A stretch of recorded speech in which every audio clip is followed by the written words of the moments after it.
3, 2, 1. Let's go! Nice. I'm the host of the PBE podcast, Troy Tittlemeyer, and this is officially the first episode from the river of San Antonio for the PBE podcast. We are in this office space here. I got in touch with the South Texas Geological Society, which is a society you should absolutely sign up for because there's bulletins every month.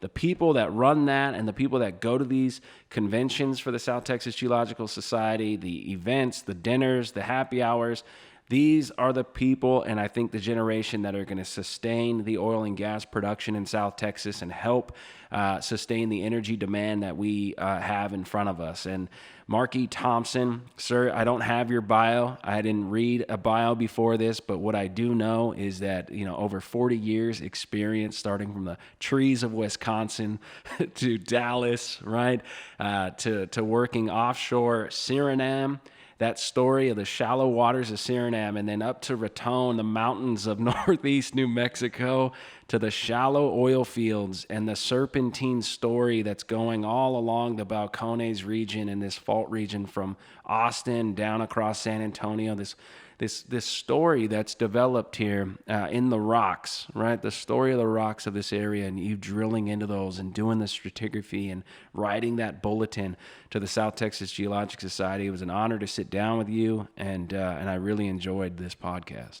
The pleasure was all mine, for sure. The major dropouts for me, I think, from this show, and I learned a lot from you, is one, we got to really dive into the geology of the serpentines and this age range that you revised with that bulletin, and the observations you've made in the subsurface that clearly disrupt the technical age dates that the UT Dallas was putting out there, and that work, really combining that, integrating these two data sets to better understand the breakup of Pangea and how maybe the peridotites that are coming from the deep, this super alkaline rich peridotite that's being hydrogenated along the way, maybe there's a deeper connection that could be a potential source for a lot of oil and gas out here.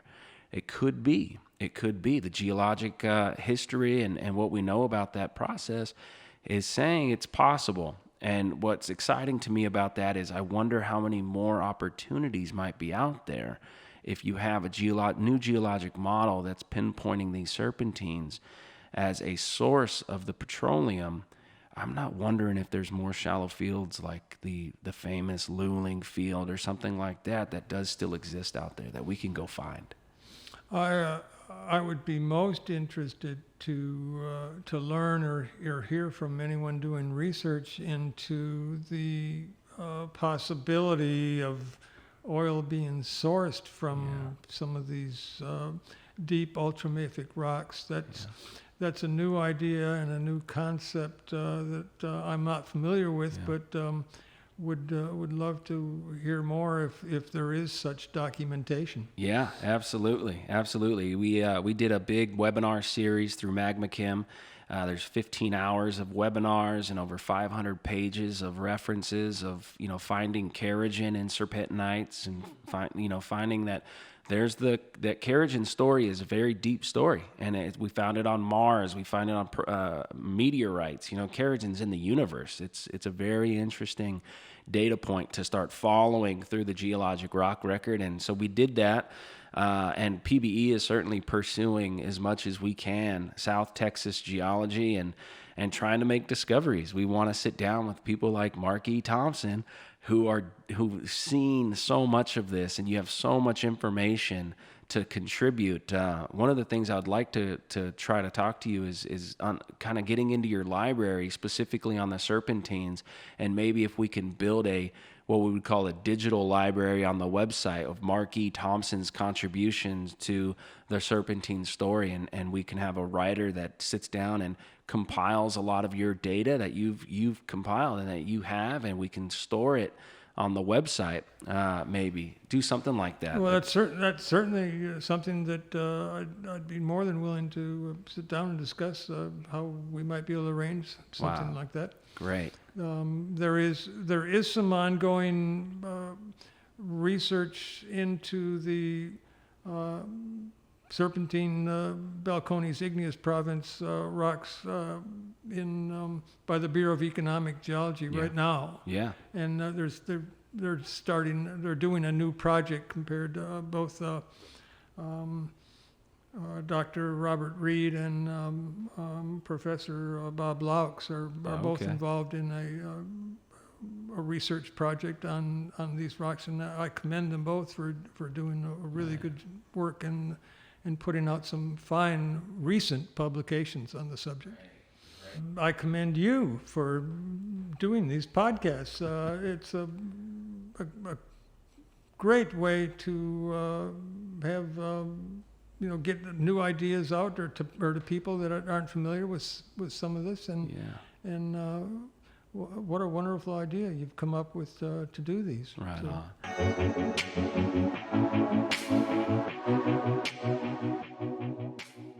This episode is brought to you by Trunkline. You probably know Trunkline as the company that makes the legendary oilfield horizontal drilling socks, and it's true.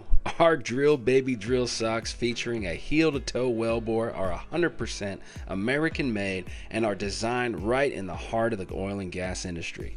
But did you know that Trunkline is also a revolutionary digital marketing tool that can transform the way you advertise your oilfield services? For only $800 a month, you can showcase your company's project track record on Trunkline, and our automated platform will boost your exposure through social media, email marketing, SEO, and more. Now, whenever one of your new customers asks you, "Can you show me an example of your work?" you can simply turn them to your Trunkline portfolio. It's more effective than a brochure, it's less expensive than sponsoring a hole at a golf course, and easier than maintaining your website. Join more than 200 service companies on Trunkline by signing up at register.trunkline.com today. Let's go. Mr. Thompson, this is now the conception part of the PBE podcast. And what the conception part of the PBE podcast means is I get to sit back and just listen to your story. I get to hear, where it all began, the love for rocks. How did Mark E. Thompson become the legendary Mark E. Thompson of San Antonio geology? How does it go? How's your story go? I might start by saying that I've been a professional geologist for 45 years, and that I have met very, very few geologists that started college with the idea that they were going to become geologists. It's one of those subjects or professions that we fall into unexpectedly, and we get captured along the way. Usually it's a scenario where, okay, I have to take some sort of science elective here as part of the beginning, freshman, sophomore cycle in undergraduate school. That's right. And then you try the Geology 101 or physical geology, whatever it's called. That's right. And you kind of say, that was kind of interesting. That was all right. And so where did you go to school? Where were you doing this? I was raised in a small little town in southern Wisconsin. Wow. And so I attended one of the state universities, the University of Wisconsin at Oshkosh. Huh. Is that the one? It's similar to the state of Texas, where there's a system, the University of Texas system that has all these various campuses and branches across the state. Well, Wisconsin is set up the same way with the main universities in Madison. UW-Madison, and then there's a dozen different state schools within the system at various, and Oshkosh was one. It's I think it was 12,000 students at that time when I was there. Wow. In the 70s, 1970s. 1970s. Early 1970s. You were getting your undergrad. That's exactly right. Wow. And so I fell into geology there. I took the second course, historical, and then that was it. I was in. You were hooked. Yeah. And now, you didn't have any geology or science mom and dad, uncles, that kind of hooked you in on that? Nothing that I could really say for certain. My grandfather was in underground mining foreman for C&H Copper Company out of the UP of Michigan. He was a foreman in underground mining. There's a big copper deposit up there in Michigan? Native copper. Wow. Huge deposits. And that, there was a time these were the deepest mines in North America. I mean, they were going down a mile. Oh, these are shaft mines. And your grandpa was going a mile? He was from England, Cornwall, which is, of course, is the well-known mining area of England. Okay. The tin mine, especially the tin mining industry there, and then he learned the mining trade in South Africa, which, of course, this was the early 1900s, the 1910s, and the time period just before the First World War, and at that time South Africa was a British colony, and so the gold mining, and so then he ended up emigrating to the United States then, and ended up in northern Michigan. Did he fight in World War I? He did not. The gold mining industry was extremely valuable to the war effort, and so he would have been exempt from that standpoint because they needed. They needed the income from the gold. Right. Now, he was more of an engineer then. He figured out ways to cut the rock out and build a shaft into the rock. That was kind of his role. Yes, but he was a foreman underground, and was in charge of a large number of laborers underground. You remember him? I do. Yes, very, very much so. I was still a young boy, but that was Grandpa, and going. I remember talking to him and having stories and fingers tough as nails kind of guy. I mean, a definite strong influence on me and work ethic. Standpoint. Wow. And so your dad is your dad's dad or your mom's dad? That was my mother's dad. Mother's dad. Okay. Right on. Okay. And then, so I ended up getting a bachelor's degree in geology from Wisconsin, Oshkosh. Yeah. And the very first job that I had as a professional geologist was in the mining industry with Noranda Exploration, which is a large mining company, Canadian mining company. And this was as an exploration geologist and looking for massive sulfide deposits in the Lake Superior area. Specifically zinc and copper, lead. Now, what were you using, like to do the exploration? I mean, obviously boots on the ground back then. It was right. These were deposits. Of course, this is all Precambrian rock in northern Wisconsin, right on the southern shore of Lake Superior. And, wow. This is Precambrian volcanic rocks and pyroclastic rocks, and that. Green schist facies, and it's all been tilted to where the beds are all standing vertical. Wow. And the only overburden is the glacial till that is there. So it conceivably was possible for, as you're walking lines, there was a grid, a series of lines that were set out where they had done geophysics, which was the primary exploration tool. And the main geophysical method in use at that time, again, this is the early 1970s, was IP, or induced polarization. Induced polarization. And they were looking for the ore body that would be conductive for Okay. electrically conductive, and versus the host rock or country rock. So the IP line, I'm not too familiar with that. What's the source for IP? Is it an electric charge? Yeah, it's electric charges that So are. there's a generator that gets brought out? Yeah, they're putting in electrical pulses down cables that are laid out on Okay. lines, and so there's a surveyed grid, and as the exploration geologists, what we were doing was walking these grid lines, and this is pretty rough country,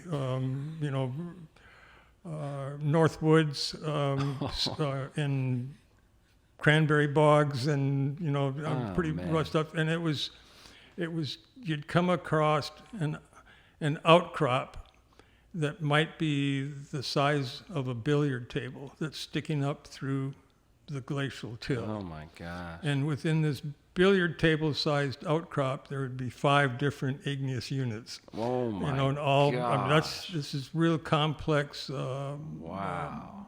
Precambrian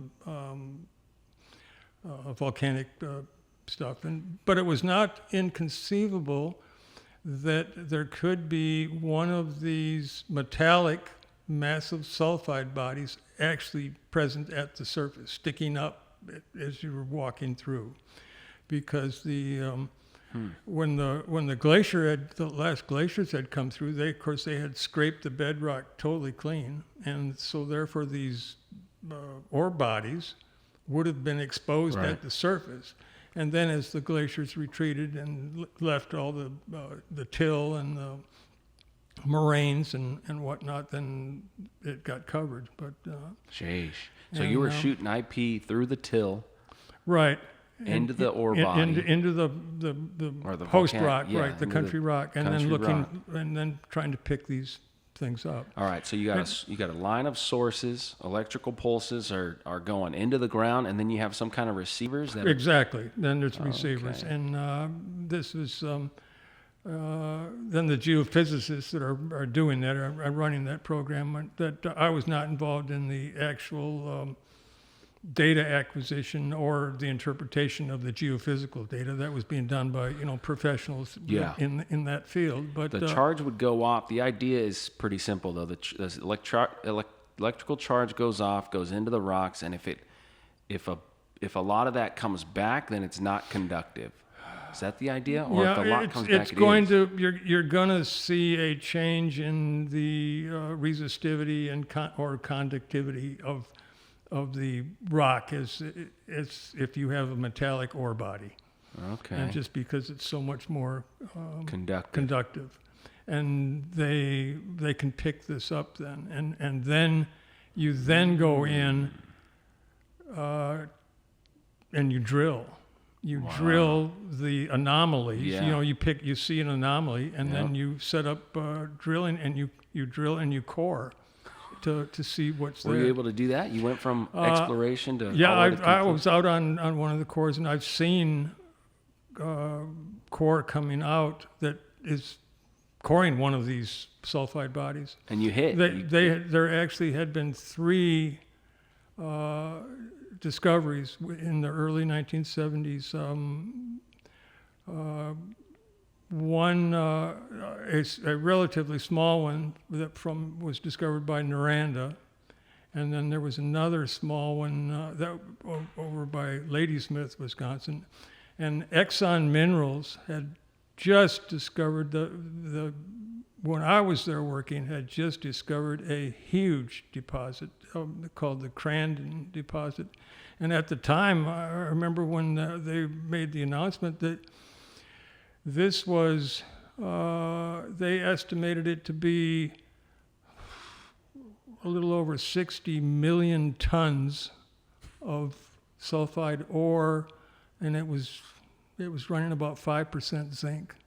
Oh, wow. So this was a huge deposit. At that time, one of the top 5 deposits in the world. Holy cow. And so this was, a world-class Yeah. deposit. And I also had the opportunity to be a witness to the beginnings of the anti-mining movement that was coming into play. And of those 3 sulfides discoveries that took place when the brief time I was in the mining industry, none of them were ever mined, including the huge world-class deposit discovered by Exxon Minerals, because of the resistance to the environmental resistance to the mining.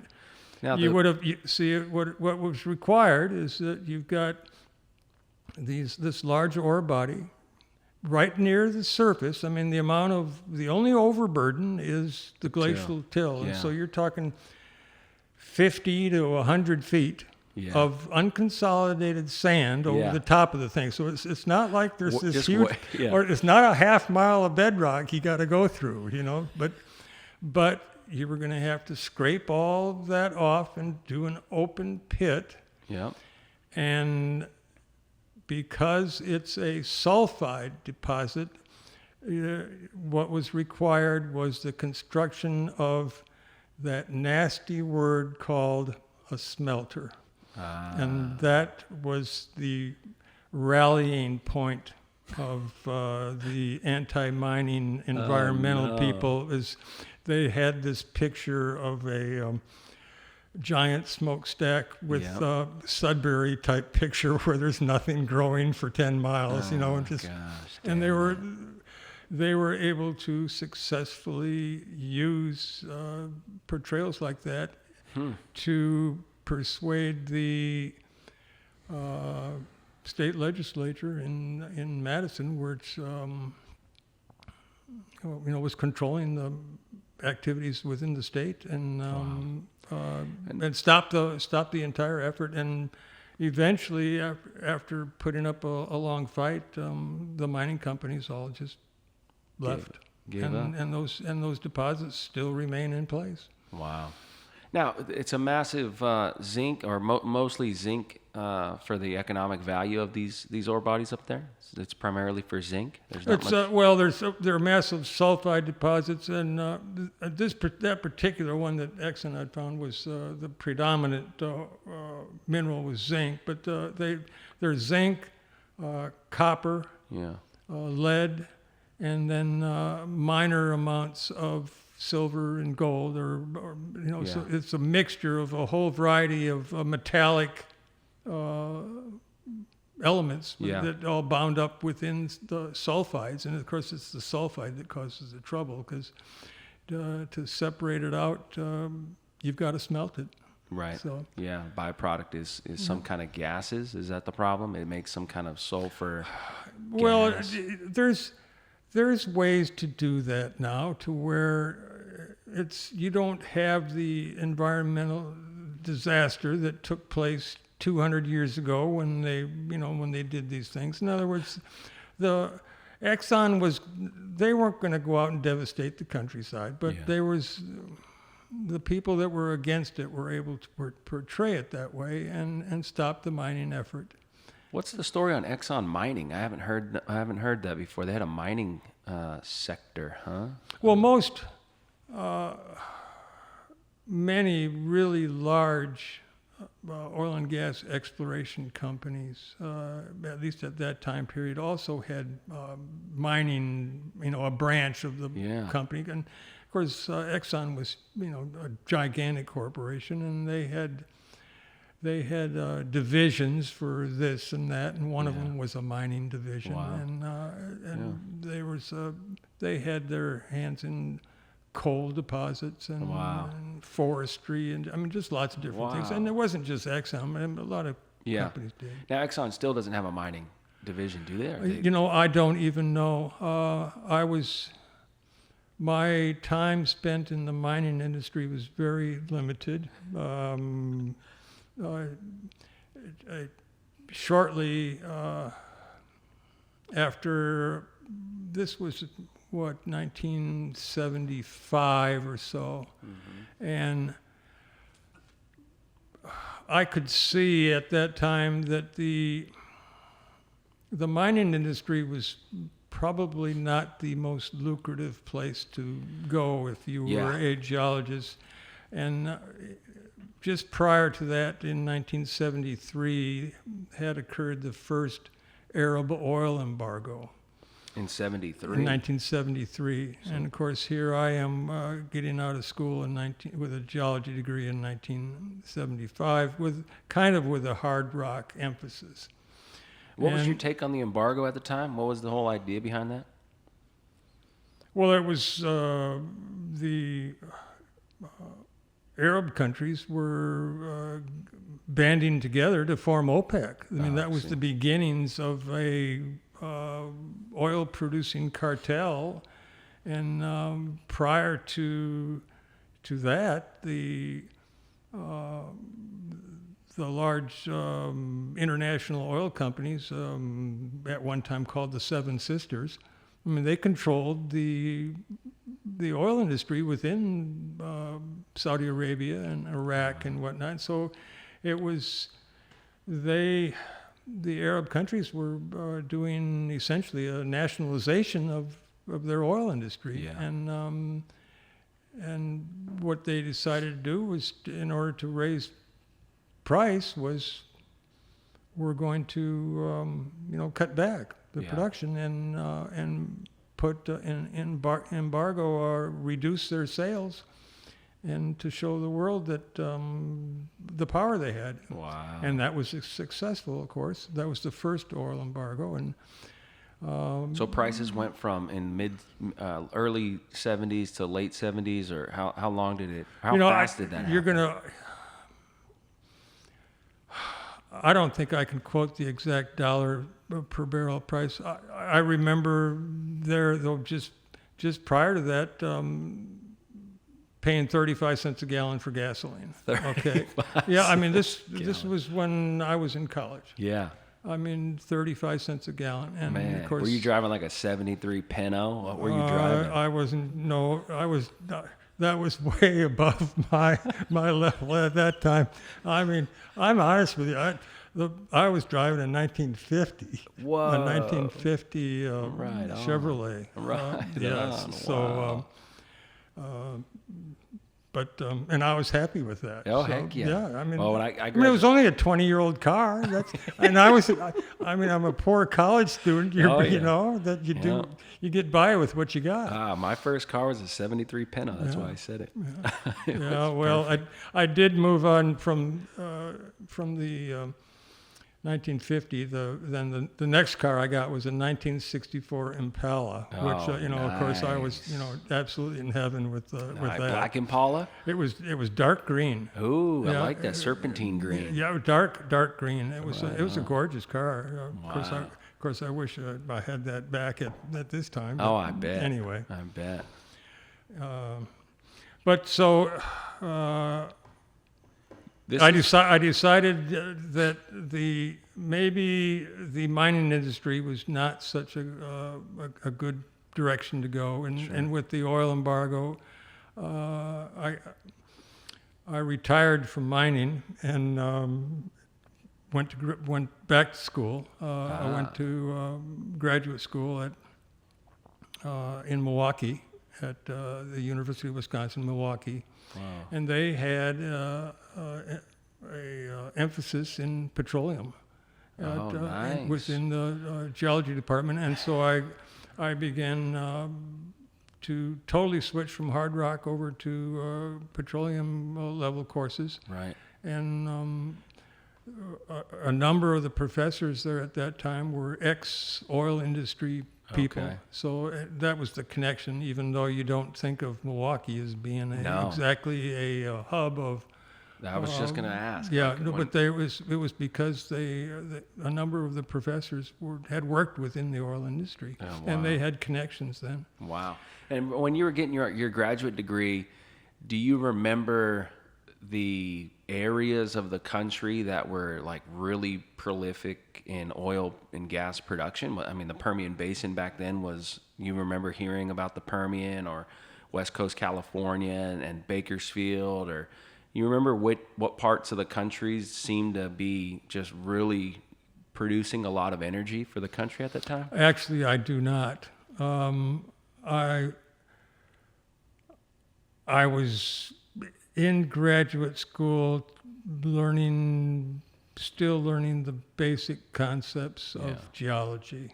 And I knew that I wanted to get into the petroleum field, so I was taking courses in petroleum geology. Mm-hmm. But as far as the reality of what was going on, that was far away. It just, was not a concern of mine at all. Yeah. And I was about to receive some rude awakenings in the near future coming when I left school and started. Because this is going to be in the 80s, early.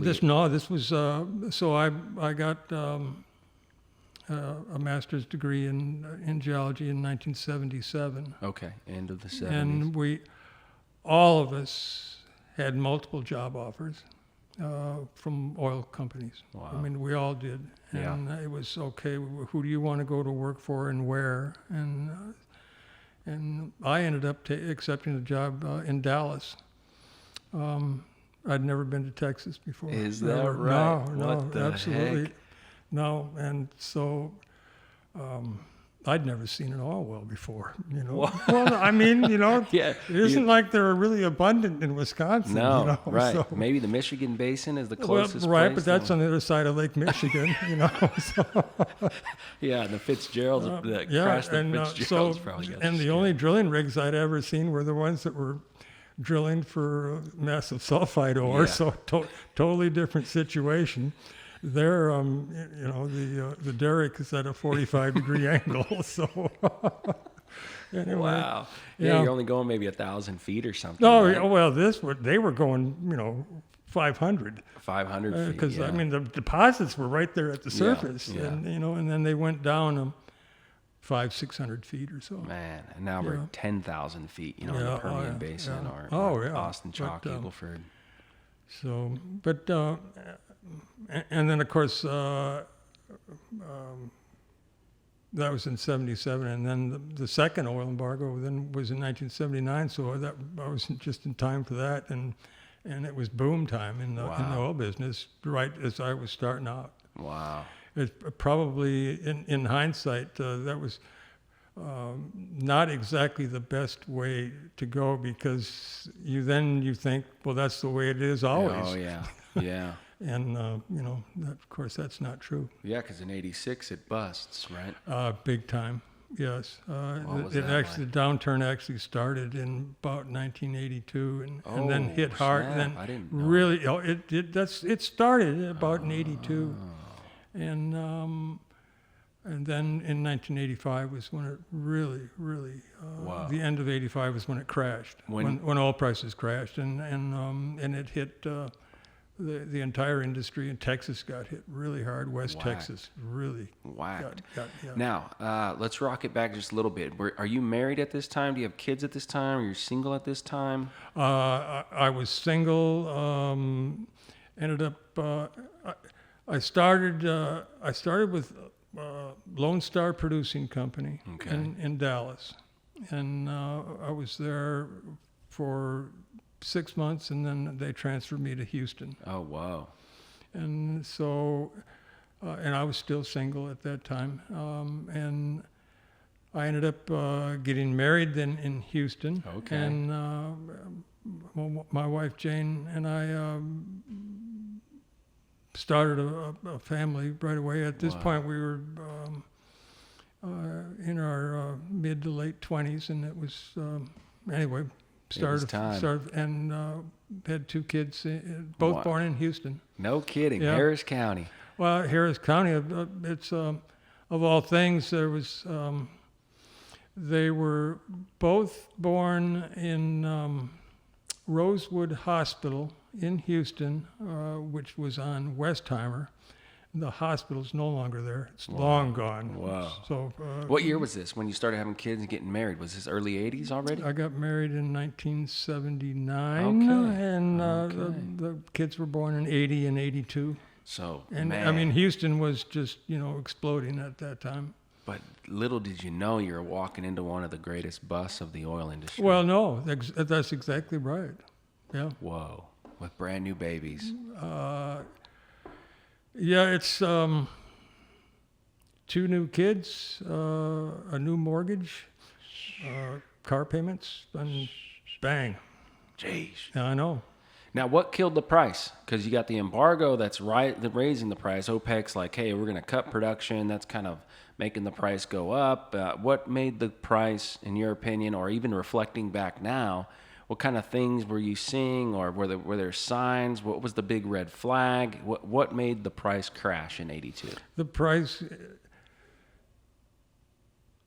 price of crude oil was directly controlled at that time by OPEC. Okay. And OPEC decided, well, the rest of the world is including the United States, you're producing too much, cutting into our market share.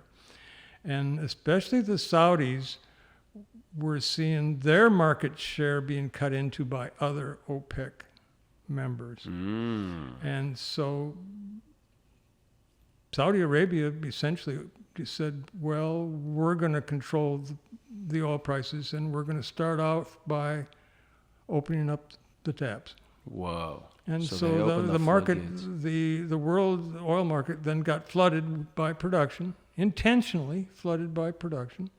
And it worked. It knocked out a lot of the competition industry. Right. It knocked the American oil market totally out of the picture. Wow. And the Canadians, and then for, my gosh, the next 20 years or so, OPEC was arguing among themselves on, how much to produce, who gets what share, and America didn't even have and so we went through the whole series of those cycles of up and down. And not even with a seat at the table as far as America. That's exactly right. I don't think we've actually had a seat at the table until somewhat recently. Wow. Maybe within the past 10 years, perhaps. Wow. When oil we, boom. What really made the difference in that was the advent of horizontal drilling and primarily the hydraulic fracking. Yeah. And all of a sudden, the United States shifted from an importer to self-sufficient and then an exporter, all within really just a few years. Wow. And it was all technology driven. Yeah. Wow. I want to get into that in the drill down segment for sure, with your take on what was happening out here at the oil, that boom in 2010 to 2014 or whatever it really was. It's only 10 years ago. It's crazy to think about. Yeah. Crazy to think about. 10 years ago, that was all going down, this massive shift in American history and oil and gas history.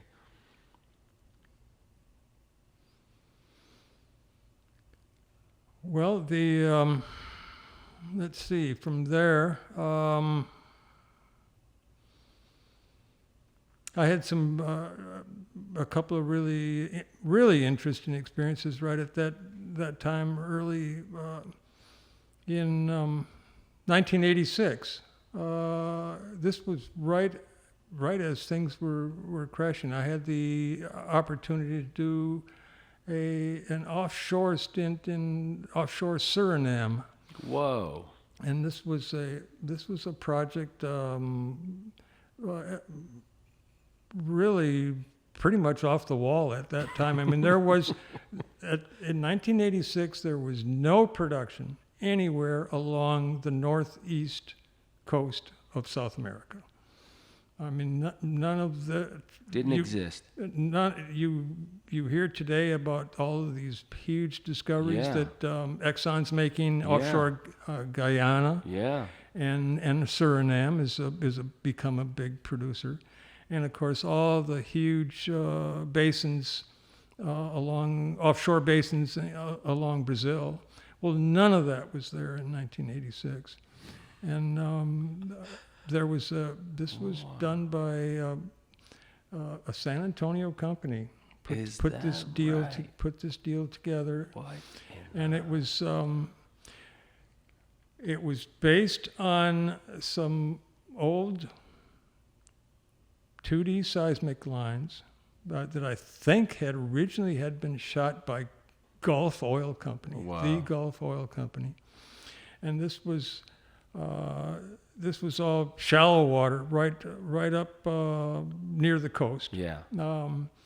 And they got the rights to the data and got a concession from the government of Suriname, which at that time in 1986 had just gone through a coup and an overthrow. Oh my gosh. And so we were walking right into the middle of that, Oh where my the government gosh. was being run by a colonel in the army who was in charge of the country at Holy that time. cow. But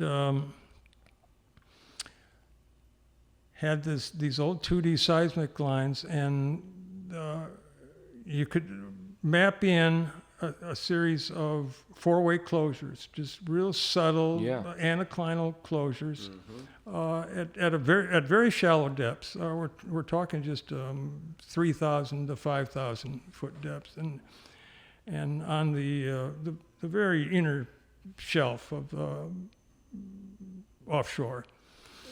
So they got a barge, a submersible rig from Morgan City, Louisiana, and towed that down to Suriname. What the hell? The drilling crew was they were all from Morgan City.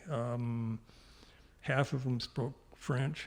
I mean, it was just what a really they were bizarre- it was the Cajun country, and they were so. And now We all went down there as I was the geologist there, and I was going to be running chromatograph and Cool. doing cuttings analysis. Yeah, cuttings and gases. And the thing of it is, we had this seismic data. There was very little was known about the geology of offshore geology of off the coast of South America at that time. So we had these structures mapped. Didn't really know the age or the lithology of. You could see these reflectors on this, but okay, what is it? You know, what's the? Not really certain. You were the first one to see that. This was weird. This was really the beginning stuff. How exciting would that have And been? so we ended up drilling, drilled 4 wells. How out deep? there. The deepest was 5,000 feet. That's pretty and, deep. 3,000 to 5,000 feet. And you logged every rock that I got was cut. I was out there for 90 days straight. It took 90 days to drill the 4 wells? Yes. That's pretty impressive. Yeah, but I was there the entire flew in with the original crew and was one of the last ones to leave. Did you just live on this barge or whatever? We lived in the in between the drilling. We're out on the drilling rig. It's a I called it a barge. It's a submersible drilling rig. You know, just where it submerges and sets on the sea bottom. You know, so it's only for shallow water. Yeah, It only works in real shallow water. Sure. And then when you move it, then you pump the water out and it comes up and floats, and you move over to the next place. And so it's one of those submersible things. But it's a big rig. Yeah. You know, Yeah. full facility. Had to bring in everything, had to come with us and be shipped in. There was no infrastructure at all. I mean, the closest oil field infrastructure was Trinidad, the country of Trinidad. Where'd you get the energy from? How'd you bring in all the fuel to run the thing all day long? Well, fuel could be brought out by a service boat. Okay. And we were living in the capital city. The capital city was Paramaribo, and which is inland about 30 miles. Oh wow. And on the Paramaribo River, which is a river, pretty good sized river coming out of the rainforest jungle, which is just a little ways in. Yeah. Most of the country of Suriname is rainforest. It's Whoa. So they were like monkeys it's in like, the street? It's like the Amazon, you know. Yeah. And you're on the edge. What kind of wild creatures? Well, it's a rainforest. I mean, they're all there. Jaguars and monkeys. Yeah, you could hear the. You know, you're trying to sleep and you hear the in jungle. the city. I mean, Paramaribo was the capital city. It was about 300,000 people. Oh wow, that's big. I mean, it's pretty, but that was the country. Yeah. I mean, you know, it's basically was one city. Yeah. And there was an ongoing rebel army on the outskirts of the city that was trying to still fighting with the government over control of the country. That was going on. Wow. So at night you'd hear gunfire. Dang it. And I mean small arms fire, machine gun fire. But we were staying at a motel, and then we'd go into town then for, you know, in between moves and whatnot, and then you'd go back out. Right. The Paramaribo River, interesting thing is, it was had such a strong current that flowing towards the ocean, such a strong current that when the tide is going out, you could not go upriver. There's no way the workboats could fight. So they had to time it, and the only way you could get to town into Paramaribo from offshore was to go in with the tide. And so for half the time you could not get in. Gee. I mean, we're talking about a massive distribution outflow. Yeah. So it's whoa. Yeah. Right on.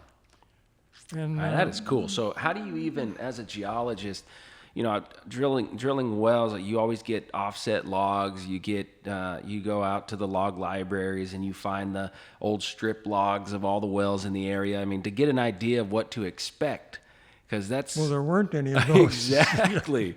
So let me tell you then how it ended up. It turned out all the wells were dry holes. Oh, and whoa. The problem was this, that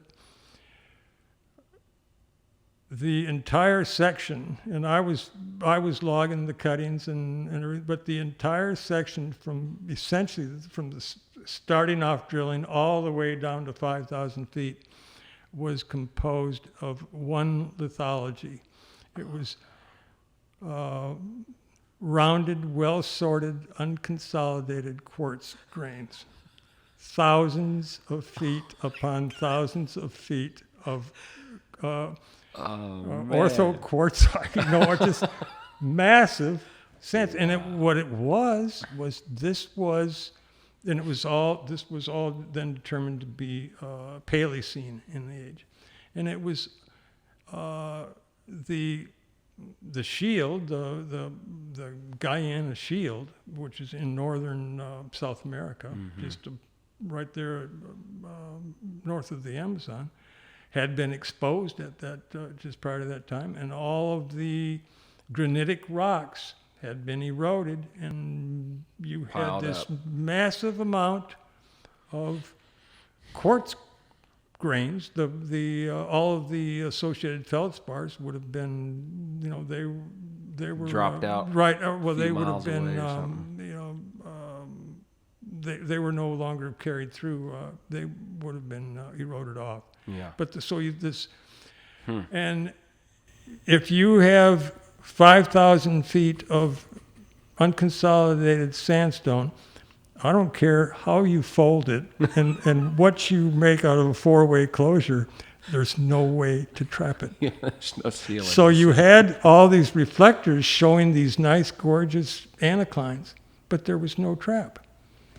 Because you have to have some shale layers in there in order to provide a trap. Yeah. And so there were small shows of oil, but interesting. it was unbelievable fast the bit was going through this stuff. Oh, I bet. And you'd stand at the shaker, and there was a wall of sand. It's like frac sand, or beach sand. Yeah. A wall of this is pouring over the shaker all day. And then after 4 wells, it was okay. Well, we've met our obligation, and everything's the same. There ain't no point in continuing here. Yeah. And then and of course all this was real early on, and in later years, then they went further offshore and deeper, and they found the other things. Yeah. But Wow, what a story. yeah, it was it's really wild things. Another aside on that, communication, of course, with the outside world was almost non-existent. We're offshore Suriname out on this drilling rig, and you had radio. The only communication with the outside world was by radio, and that was only in an emergency if somebody was severely injured or hurt or something. And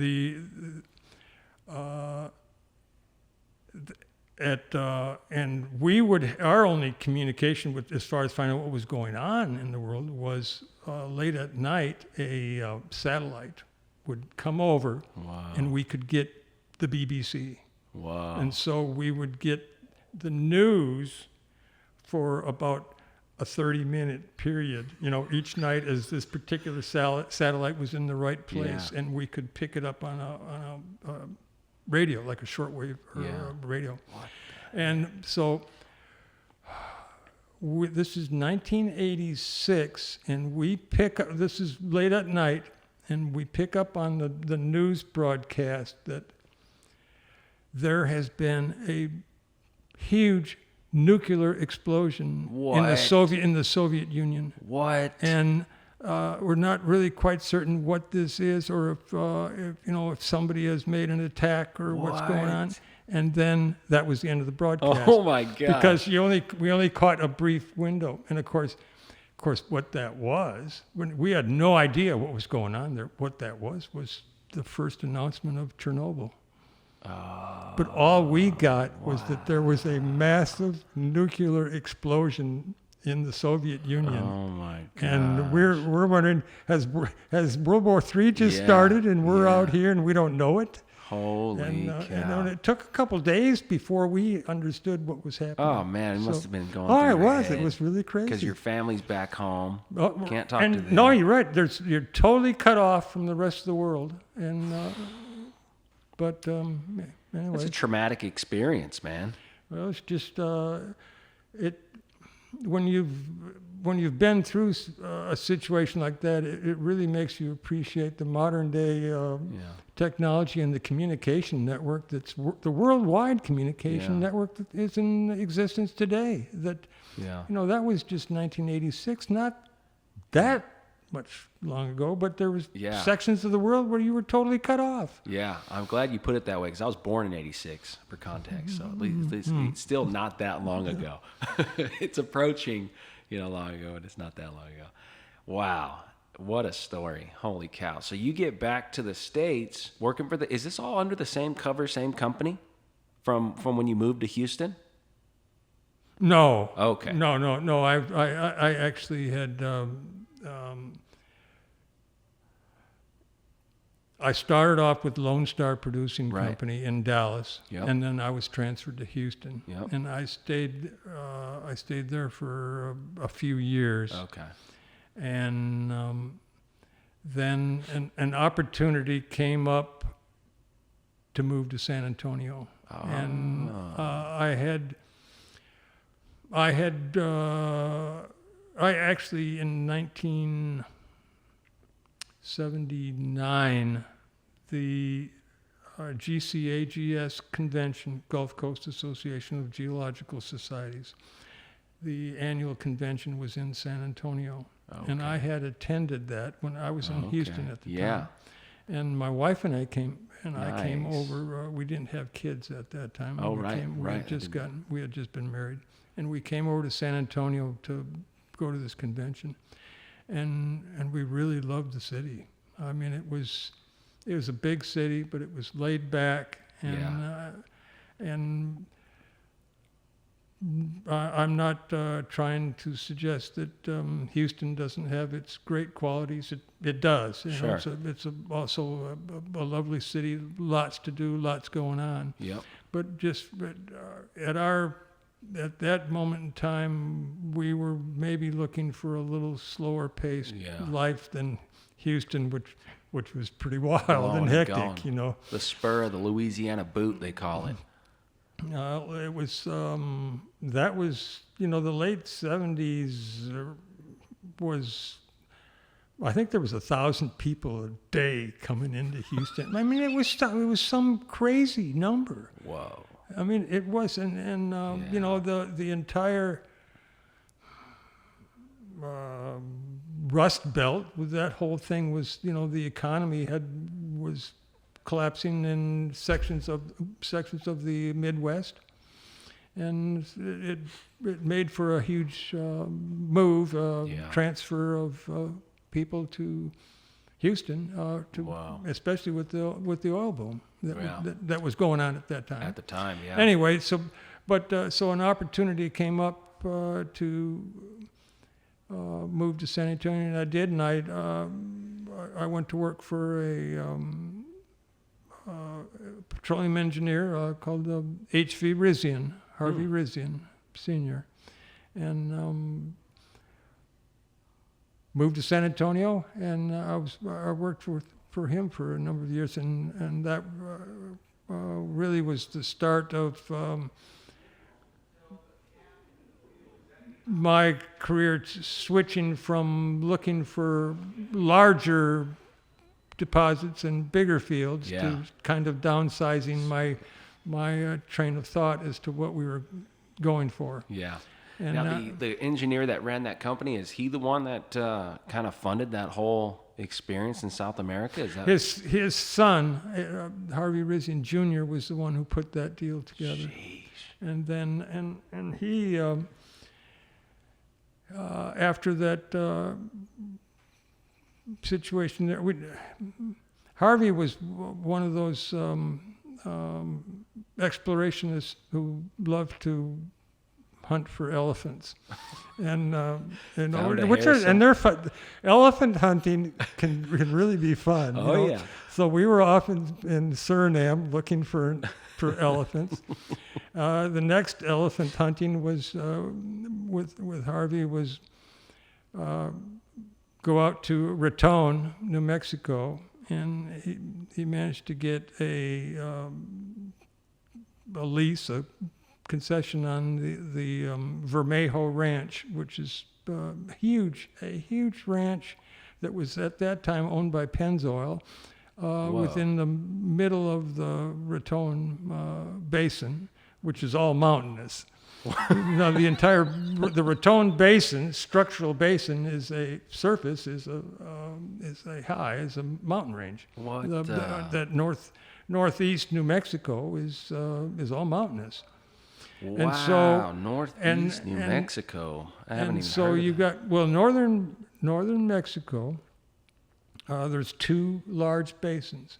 In the northwest corner is the San Juan Basin, and in the northeast corner is the Raton Basin.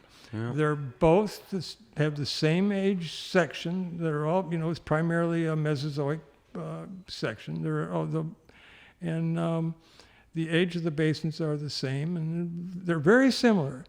Well, the San Juan Basin, of course, has a huge basin-centered gas deposit in the Dakota sandstone. Yeah.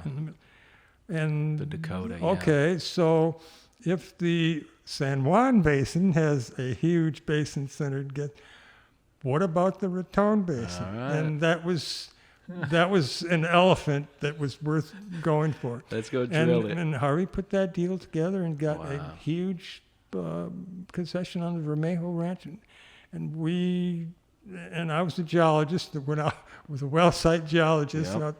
And so I was sent out to Raton to do the well site job was told that I'd be out there a week to 10 days. But 2 months later, I got back to San Antonio. Seriously. It's just, you're out there, way out in the middle of nowhere. Yeah. With no what was the infrastructure. KB up there? It was like 7,000 feet. Oh, it was. It absolutely was. I mean, Crazy. my gosh, I'm trying to think. You know how it was so remote. I remember the drilling rig was coming out of southeast New Mexico. Okay. Out of the Midland Basin. Yeah. I think out of Hobbs. Out of the Permian, yeah. Okay. And I remember when it came time, we had to run. Part of the deal was we had to run logs, and the nearest logging truck was the truck. It was Wellex, and Halliburton. Oh, Yeah, wow, cool. and they came out of Pampa, Texas. That's the closest logging truck. So. Obviously it wasn't in the wintertime. It was not in the wintertime. It was you wouldn't have been able to do it in the winter. Way. And anyway, but in order to evaluate the well, looking for basin-centered gas, we were drilling with air. It was Cool. That's so that interesting. at least the idea being that. We'd drill down, you'd see the Morrison, and you'd know you were in the Morrison because of the red cloud that the air rig would put out. Yeah. And that right underneath the Morrison would be the Dakota. Wow. And, if it's got gas in it, we'll have a huge flame. Yeah, And if it doesn't, well, there won't be one. Because It it's turned TB. out it was wet. It had Is water. that right? The Dakota was there and it was wet. Wow. But it was a multi-TCF prospect. Holy It was a smokes. true elephant. Wow. That's cool. You Yeah. drilled the back of a big old elephant, gas Mm-hmm. elephant. Now, how deep was the Dakota up there? Or how many feet you had to drill? I think it was 3,500 Oh, or something wow. like that. Nice. 3,500 feet, Yeah. maybe 4,000. Not Yeah. not real deep. Yeah. But we're just. It was from when you left the paved road, the paved highway coming out of Raton. You drive south of Raton about 10 miles. And then you'd turn up to go up this old coal mining road. There were some abandoned coal mines that were in that area. But after you left the paved road, it took way over an hour to get to the rig site. Because you were way back up in the mountains. Wow. And that position was based on grav mag or seismic that was ran out there for some reason? No, it was. We want to drill the center of the basin. It's just geographically Right, exactly. Where it's centered. yeah, Wow. that's right. What a cool! I mean, that's a cool story. It's definitely it must have been kind of fun to be on the front lines. Oh, it was. This was really cutting edge almost. Yeah, for frontier. that area. Right. A couple of years after we finished that well, the Vermejo Ranch was purchased by Ted Turner and his wife Jane Fonda. Ted Whoa. Turner and Whoa. Jane Turner. They bought that ranch for their own, and then along came coal bed methane, Oh man! and Whoa! that entire Raton basin was filled with Drilling rigs. coal bed, Paleocene and Eocene coal beds, and big time That's where gas they, deposits. yeah, they drill these. What do they call them when they go? They go from one surface and they spider out in a few different directions, or maybe five. I think different there's directions. a lot of different ways that coal bed methane was played, but that Raton Basin was one of the big deposits that was pursued Wow. at that time, and we would have had all that leased at a few years prior to that. Of course, I had no idea about coal bed methane, and we were chasing something totally different. But it's just. It was above what you were at. Oh yeah, The coal right. bed But methane it was. was But it's just one of those things. So we would have drilled through that on the way down. Man, right on. Well, let's get into the drill down segment. What do you think? Why not? Sure. But for the drill down, please transition us from kind of Marky Thompson, literally traveling the world, well site geology, exploration geology, hunting elephants, as you said, with Harvey. I already forget his last. Harvey Rizian. Rizian Jr. And now, you've written a contribution to the South Texas Geological Society. I have pulled up here in one of the bulletins from 2019, a revised age range for the Texas Gulf Coast serpentine mounds. And one of the things that we're always talking about on the PB podcast is serpentines. What is going on with serpentinization, this geologic process that's starting to get more traction in the community and the technical side of things. And we're seeing it in the ocean basins now. It's intimately tied to building ocean crusts. It's a big process, and we're really, really interested in that. And how can we tie it to oil and gas generation? Because there's a small group of individuals out there saying, hey, this looks like it can generate liquid oil and not just gas and that whole thing, but really, it could be a source for some of the oil deposits out here. It could be a new source to better understand for oil and gas and petroleum geologists. When I saw this paper, I go, oh man, this is so cool. And they're everywhere. They're all over the place. And you write about it, and it's a great article of just compiling a lot of information. You reference all of it very well.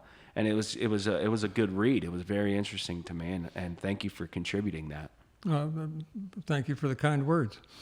So transition us into what happens next after hunting elephants and then ultimately really understanding these serpentines. How did that whole story go? The serpentine. First of all, the term serpentine, of course, is it's a misnomer. These are not actually serpentine deposits. Right. They're igneous, volcanic, and primarily volcaniclastic, pyroclastic tuff mounds. Yeah. And they've been called serpentine because they have a green color. Right. The rock is green. But I used the word serpentine in the title of that article, and also in the text I explained that it's not actually serpentine, but I use that because the name is ingrained within the literature and within people's minds that if you say serpentine mounds or serpentine plugs, they know what you're talking about. If you say, well, pyroclastic tuff mounds, they're going to look at you a little differently and not have any. Anyway, so that being said, that as we, from an academic standpoint, yes, I know they're not actually serpentine, but and that's incorrect to call them so, but we're going to do so anyway, just because that's within it. Yep. I need to set this up just a little bit so that it can be understood how I got onto the serpentine. Is when after the 85 situation, the downturn, the huge downturn then, and that was pretty much the end of my elephant hunting days, and with Harvey, and we both went different directions at that time. He ended up making a really nice discovery in the Paradox Basin. Oh, cool. On the finding satellite algal mounds to the greater Aneth Field in Utah. But and he did really, really well, and I was happy for Harvey. I ended up going a different route, and I started off working Railroad Commission District 1 and generating prospects. Is for the And railroad commission? I have been, no, not for the Railroad Commission. Okay. Just the geographical area I stayed in Railroad Commission District One. number I got you. one. I see, And I I see. am still there, and I have for the past 40 years, I have generated prospects, shallow oil prospects in Railroad Commission District 1. And when I say shallow, to me, a deep well is more than 3,500 feet. Yep. So, That's and most of what I do is in the 2,500 foot range, and I have generated drilling prospects. I do consulting work for a few clients. That's a small part of what I do, of my income.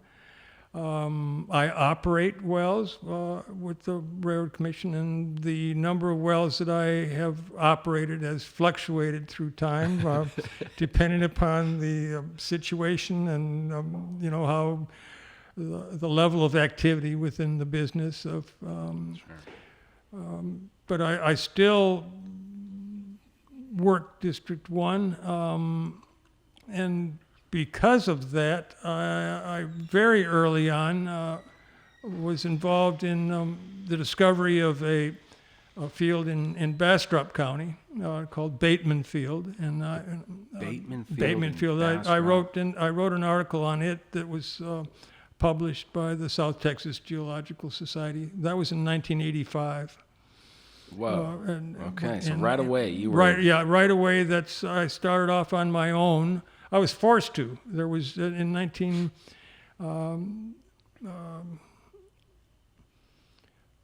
at that time period in 85, 86, and I mean nobody was hiring. Wow. So when I came back from South America, that was the first thing I did. I said 85. It actually was 1986, but. And I was introduced then to serpentine in 1986, and these volcanic mounds. I was chasing the carbonates, the Austin chalk, Dale limestone, along large faults that were part of the Luling Fault System, that extended out of Caldwell County into Bastrop County. Yeah. And so I was, as part of the drilling program, made a really nice discovery of what turned out to be a 39-well oil field in Bastrop County. That's in Bateman? In Bateman, the Bateman field. Just outside of Austin. Yes, right in what would be southwestern Bastrop County. Okay. And this is all at the 2,000 to 3,000 foot depth range. Man, that is so cool. And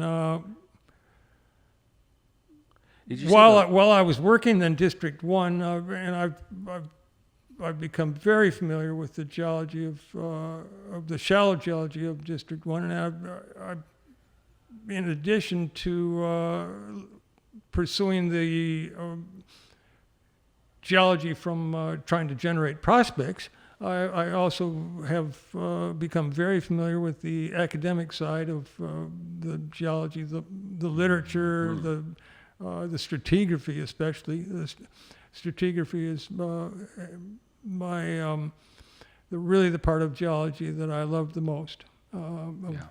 And man, District 1 is big. And there's a lot of opportunities for both the geology side. Yeah, District 1 is huge. It runs from Milam County on the northeast side all the way to the Rio Grande. It's 400 miles long, District 1, and essentially the shallow drilling is just southeast of Interstate 35, and then when you get to San Antonio, going westward, it's south of Highway 90. And so... Isn't that funny how the roads right, kind of have boundaries? Exactly. And just immediately south of the entire Balcones fault zone. Man. is Now, where the shallow production is. Is it did you mention the Luling fault system? Luling? Yes. Luling? Is that also referred to as the Talc-O fault system? It's the name that you're speaking of is the Mejia-Talco fault system, and that's coming out of northeast Texas. And it's a series of antithetic faults. That, in other words, they dip to the northwest, and with the downthrown side being on the northwest side. Okay. Whereas they're called antithetic because the Gulf of Mexico is dipping. The rocks are dipping southeast, and here the faults are going the other direction. Yeah. And but as you follow that Mejia-Talco system down, when you get down into the area immediately southeast of Austin, there's a fault zone that's in the same position as the Mejia-Talco, and that's the Luling fault system. And that extends all the way from Bastrop County across Caldwell County, Guadalupe County, and into Bexar County. Wow. Nice. Now, does it get its name because there's talc associated with the fault somewhere? No, I'm not certain. Of course, Mejia is the name of a town. Talco, I don't know if there's a town in there. That's up in far northeast Texas, and I just don't know the name to that. But Mejia, and of course Luling, is named after the city there of Luling, and the Luling oil field. Okay. But all of that being said about my exploration efforts in District 1, I became absolutely fascinated with the serpentine, with these volcanic mounds that are oil productive. Yeah. You're not supposed to be producing oil out of volcanic or igneous rocks. That's right. And yet these volcanic igneous deposits have, some of the fields are quite lucrative. Yeah. And most of them are small and modest, but there's some that are really good. And besides the economic standpoint, I find them absolutely intriguing.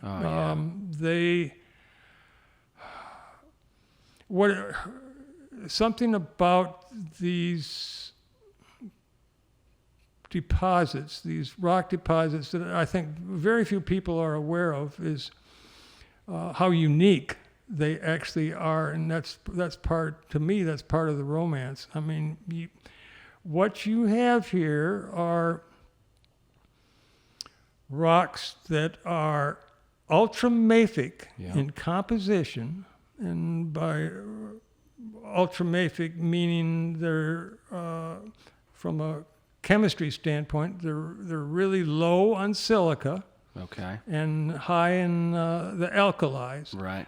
So if you plot igneous rocks, you can have lots of different classifications. But if you plot the classification of igneous rocks using silica along one axis and your alkali, which is potassium and sodium, on the other axis, the ultramafic rocks are all over to the left side, and these particular ones in Texas here, the serpentines, they all are with silica contents around 40% or so, which is really low. Yeah. And you have these rocks are. They're intrusive up along the outcrop section. In other words, the exposures at the surface are intrusive rocks, but really fine grained. They're still volcanic. They're right on the edge of. They're not plutonic by any means. They're still volcanic. Yeah. Interesting. And then. As you go basinward, down dip into the subsurface, they change, and they're characterized by these volcanic tuff mounds, highly altered, diagenetically altered volcanic tuff mounds. Well, collectively, the intrusive and the extrusive ones are called the Balcones Igneous Province, Okay. or the BIP. And the BIP is absolutely unique from the standpoint of you've got ultramafic volcanics Yep. that are relatively young. The vast bulk of ultramafic rocks are Archean or Mesoproterozoic at the youngest. Wow. These are Mesozoic, Right. and extremely young. Extremely. And young. they are deposited, these ultramafic volcanics are deposited on a continental passive margin. Yeah. There's no other place on the planet, on Earth, that you can point to and say, here are ultramafic volcanics deposited on a Shelf margin. continental passive margin. No other place on Isn't Earth. that amazing? Not only that, there's not a really good explanation as to how these are even emplaced. Right. Because Right. you normally, when you have ultramafic volcanics, you have either a subduction zone Right. or a Rift, a hot spot, a mantle plume. A mantle plume. And right. these, there's no, at the time of deposit in the Upper Cretaceous, Right. there's no evidence for a subduction zone anywhere near the deposit. There's definitely no evidence for a mantle plume or anything. And not only that, but when you look at the actual composition of the rock, these rocks are the intrusive ones. They're jet black in color with a fine-grained ground mass that is composed of olivine and augite, magnetite, jet black with phenocrysts of olivine and augite. That's peridotite. And when you look at that chemical composition and you compare it with the primary magma of what certainly has been documented to be in the asthenosphere or perhaps even the upper mantle. This is it. And chemical analysis of these BIP rocks shows them to be the amount of mixing that would be involved as they're coming up from a very deep-seated magma is almost nil. Less than 5% has been the calculation of mixing to it. And so you have rock magma coming from really deep. The asthenosphere is 80 kilometers down. And this is coming from at least that depth, maybe 80 to 100 kilometers. It's making it to the surface with no mixing with any of the rock that it's traveling through.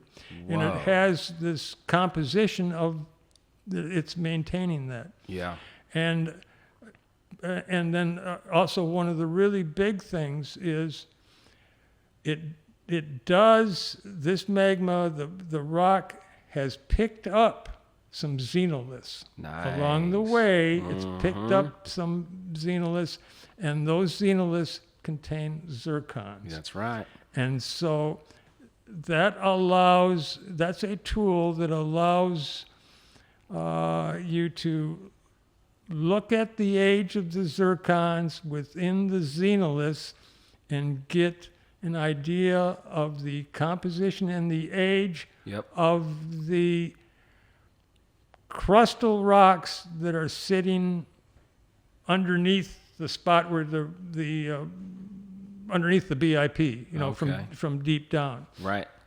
And so what I did, the one of the primary reasons that I wrote and published the paper that in the STGS bulletin was there.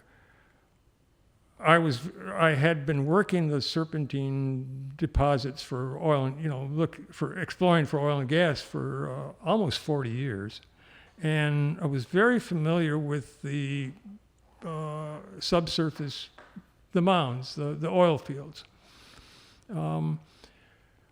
There had been several papers published by academics from the USGS and also from some of the Texas universities. There was a group that was doing really great work out of University of Texas at Dallas, and they had taken these rocks at the surface exposures and had done isotopic geochronology dating on them, and they were using the most recent, highest technology, techniques that they could. They were getting these samples and taking them to a facility at Ohio State University doing. This was absolutely cutting edge, top of the line work. I commend them. The work they did was absolutely fabulous. Mostly on the zircons? No, this was actually dating using argon isotope of argon 40 over argon 39, and dating the actual rock that's the volcanic rock itself. Okay. Not so much the zircons. And they also, in addition to the argon isotopic dating, they were doing the uranium lead dating. In other words, they were using all the various known and accepted isotopic dating methods. Yeah. And they came up with an age range that ran from 76 million years ago to about 84 million years ago. And so that's roughly they were able to put all of these samples that they dated into within an 8 million year window. Yeah. And that this was that age range is all upper Cretaceous. It fits from a stratigraphic standpoint, besides just, I hate to throw just the number of million of years, but it's right at the upper Austin Chalk and the top of the Austin Chalk and the base of the overlying Taylor. It's right at that boundary, about an 18 million year window, which would be, that'd be upper Santonian and lower Campanian. Yeah. But so, and they published this information in a couple of journals of some, reputable work, and you need to be. I want to be very clear on this that in no way have I ever attempted to detract from their work. The work they did was great. I've never disagreed with their results or the work they did. But what the point that got to me was that in the article, the authors stated that the age range, this 8 million year age range, that they obtained from about 24 to 36 samples, all taken from the outcrop, the intrusive outcrop section in Uvalde County, Okay. going all the way up to Pilot Knob in Travis County. Mm-hmm. They said that's the age of the BIP, Ooh.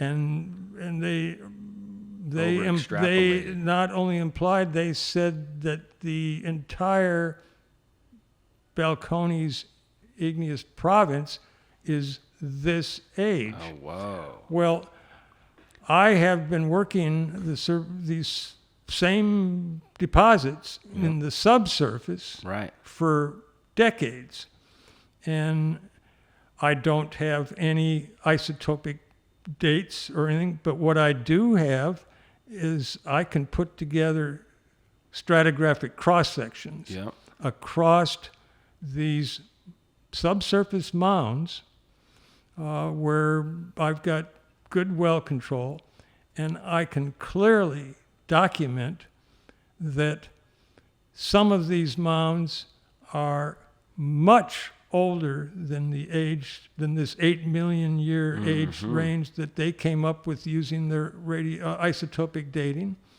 and others are substantially younger than that. And in fact, I was able to, I can document that the Balcones igneous province, the age range stretches across about a 30 million year range rather than just this 8 million years.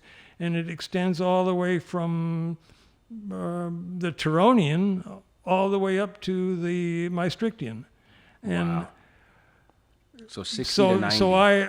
that is why the title of the article is Revision of Age Range. Yeah. And again, I'm not attacking the work of the previous people who dated. Sure. The only complaint I had was that they put that age range across the whole BIP. Yep. And where that and why that matters, you might say, well, big deal, Mark. What difference does it make whether you're off a few million years here or there or something? Is the reason that matters is that because the rocks of the BIP have these xenoliths and these zircons, and you can then date the age of the crustal rocks underneath the Gulf Coast coastal plain. Mm-hmm. It has serious implications about piecing together the breakup of Pangea and the opening of the Gulf of Mexico. Okay. And the entire plate tectonic model of the opening of the Gulf of Mexico, which is extremely complex, especially on the western side when you're talking about the breaking the pull apart of Gondwana, moving to southward and leaving breaking apart from North America. from North America, Yeah. right? Is really complex, and therefore a number of the very recent articles that are being published within, say, the past 5 years that are dealing with the plate tectonic models of that, they reference the BIP and they use the 8 million year range of that's the age of the igneous deposits in South Central. And see, that's wrong. Yeah. And I saw that, and that was the impetus for me to write that article. Right on. And to document the age range. Absolutely. One of the comments we got back, I posted that I was getting to sit down with you as the author of this paper, and we got a comment about how his comment was, what removed the Eagleford to Edwards interval? What removed the Eagleford to Edwards interval? All right. The subsurface mounds, they were erupted onto the sea floor. These were submarine eruptions. Okay. And so here you have a magma, a molten rock magma rising to the surface. And as it gets to the surface, it comes in contact with the sea bottom. So you've got super hot molten rock meeting water, and you get an extremely explosive eruption to the point where a giant crater gets excavated in the sea bottom. Okay. So now you're dealing with relatively recent deposits, relatively. So, I mean, the degree of consolidation on some of these rocks was, less than what you see today. And so you get a giant crater that removes all the rock that would normally have been there. Okay. It removes the Austin chalk. It removes the Eagleford, the Buddha, the Del Rio, the Georgetown. All of those can get removed, and then that crater that was excavated gets filled up with the volcanic material. Right. And it then fills up to sea level, and then, to the level of the sea bottom. Yeah. And then builds a cone above that. So you get, you can have a double thickness, if you will, the height of the mound above the sea bottom, as well as the depth of the crater that was excavated. And when you lay out a cross section, you have this large deposit of volcanic rocks, and all of the relatively horizontal sedimentary rocks, they're all gone. Yeah. Because they've been blown out, forming the crater. But so that's the answer to the question. Okay. Right on. Yeah. So that was a good explanation of kind of how the geomorphology of these serpentine tops that you're picking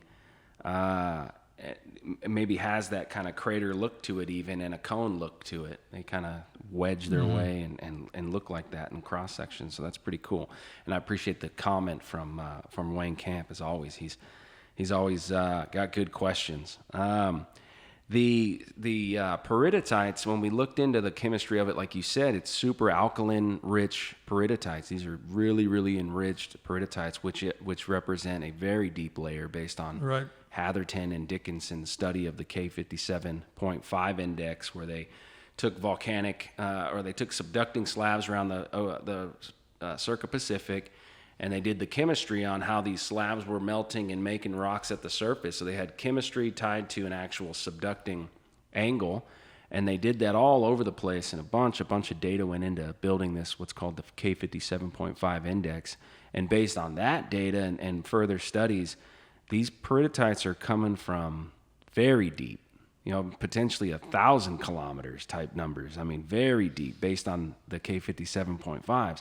And your idea of, is it a hot spot or some major rifting, what the heck made those things pop through the ocean floor? That is, I think, a very unknown and probably a pretty interesting place to dive into maybe over the next several years with universities around here. And you have to have some form of tensional spreading or fracturing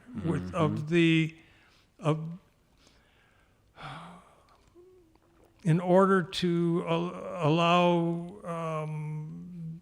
the upward movement to even get started. Yeah. And so it's interesting that the BIP, you can make a case for that because the position of the Mesozoic volcanics is superimposed upon what would have been a suture point in the Precambrian, in the Mesozoic or Mesoproterozoic, the Llano uplift. Recent work coming out of UT, Austin, on the metamorphic rocks in the southern part of the Llano Uplift have determined that, in fact, they represent an island arc and other arc deposits and that have been accreted onto a cratonic terrain, and and they've been able to date that as being right around 1.1. Oh, wow, the Grenville. Exactly. It's exactly matches the Grenville. Whoa. And so you now can bring in a Proterozoic zone of weakness, a crustal zone of weakness. Mm-hmm. Then you, at that same, and that's down deeper then. Sure. And then at that same point, roughly, approximately that same point, you have the Ouachita orogenic belt that gets piled up right at the exact same spot. In the Pennsylvanian, that's right, and with Gondwana coming up from the south and plowing into Laurasia. Yeah. And Pangea's forming. And Pangea gets formed, right. And then all in that same suture. And which is, right over the topper of that Grenville front, that old Grenville front, and that same suture. So then, at the very end of the Permian, the start of the Triassic, you start to get the pull apart then. Yep. And for the longest time, I don't know, going back, back into the 1960s anyway, this is, even predating plate tectonics and whatnot. It had always been assumed that the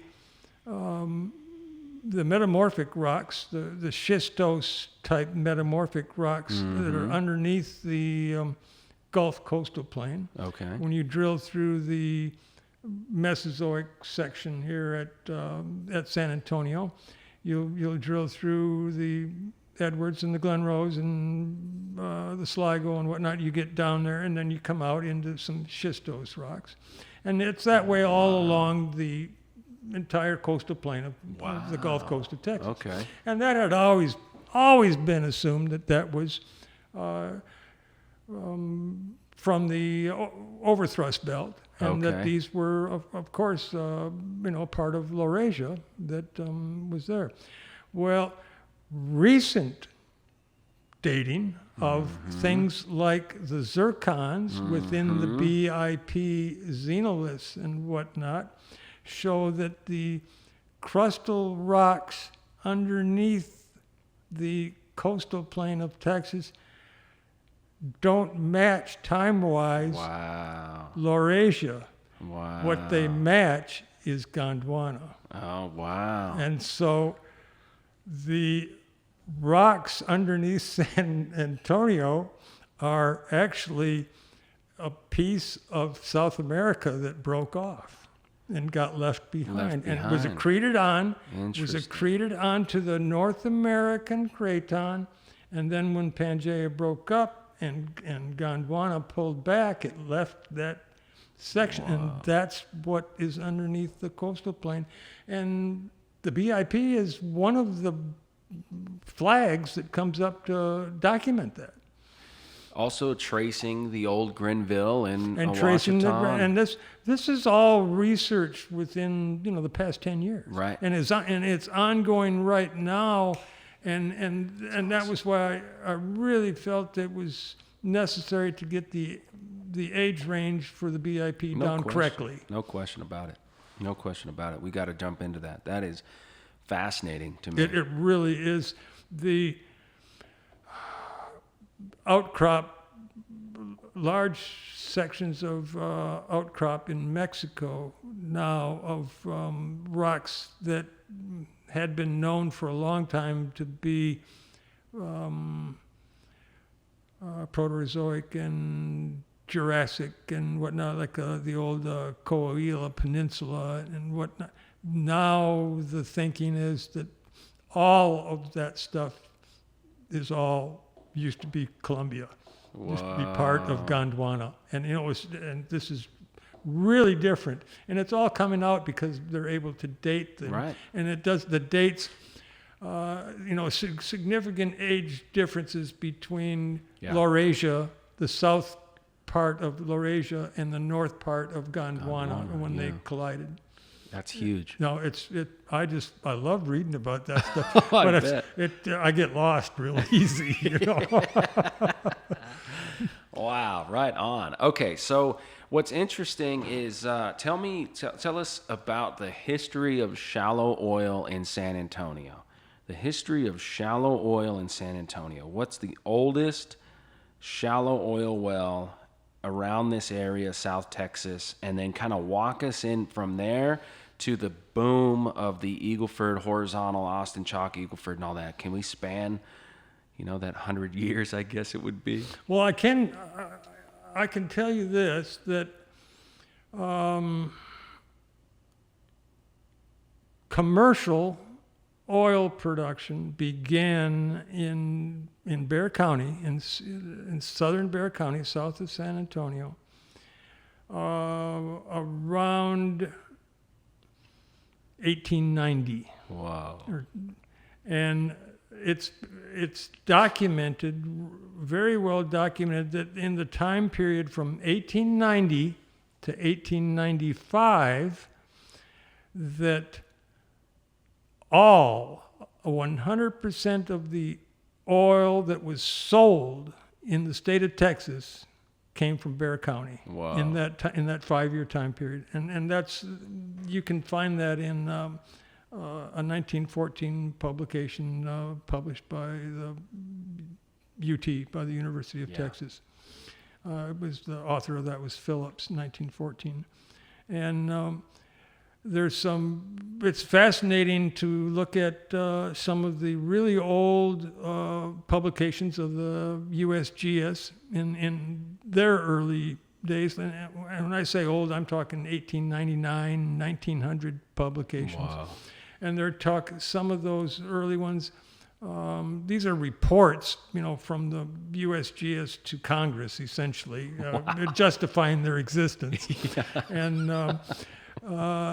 some of those really old ones, they talk about, like there's one that refers, I think it's from 1899, that refers to oil production in the western half of the country. And one of the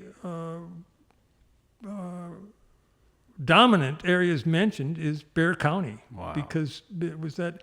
And so it really was the start of the Texas oil business, and until around, 1898, when it was supplanted then by the discovery of the Corsicana oil field.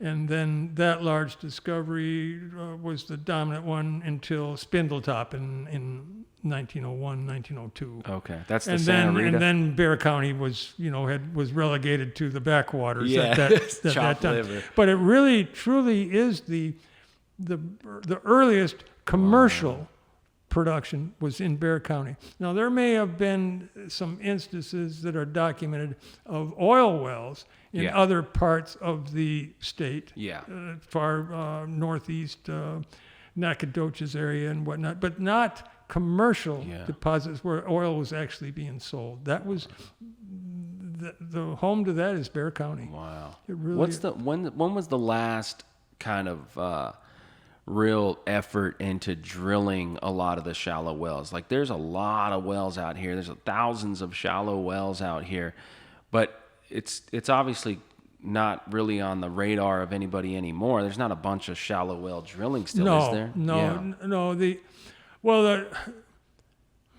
The number one thing as far as South Texas was the discovery in 1922 of the Luling oil field. Okay. I mean, this was a world-class oil field. It's a 150 million barrel oil field. 150 million. And at a depth of 2,000 feet. Oh my gosh, that's a gold mine. That really set off the drilling, Okay. the search for additional Yeah. Luling oil fields. Yeah. And a few of them were found, but a lot of wells were drilled all along the Balcones fault zone and just down in to the south of there, looking for another Luling field. Wow. And that really continued up until, I'd say, the 1950s. Okay. And then there were additional ones, but and of course, the time period right after the Second World War was the rise of the Permian Basin, where Wow. so much of the money and activity moved west from the Gulf Coast Wow. to the Permian. Yeah. But there still is shallow well drilling, nothing near the amount that there used to be. Yeah.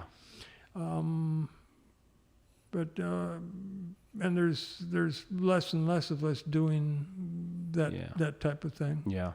So you get all the way into the 80s, the 90s, and it's all vertical production. There's not much horizontals anywhere in the country. You know, there is, but it's just nothing like we have today, where there's tens of thousands of these horizontal wells now. What was it like when the horizontal, revolution, if you want to call it that, when it hit in 2010 to 2012, and I mean, Eagle Ford must have been just incredible. Well, I really can't speak too much about the Eagle Ford play. The Eagle Ford it's a big boys game. The wells are very expensive. The lease costs are out of sight, and just small independents like myself, there's no way that I was able to participate in that. But I did see and was involved quite heavily in the original horizontal drilling boom in Texas, which was at Pearsall. Pearsall that's where horizontal drilling in Texas began. Really? And that would have been the time frame 1987 to 1991, 1992. Wow. That's where it began. That's where prior to 1987, nobody had heard of horizontal drilling in Texas, other than the occasional directional wells that you might have to drill underneath something, or a sidetrack well or something like that. But actually horizontal drilling. What were they going for in the Pearsall horizontal? It was the Austin Chalk, and the leader of that was Oryx Energy. They were the pioneer in the whole thing. Holy cow. And what had happened is they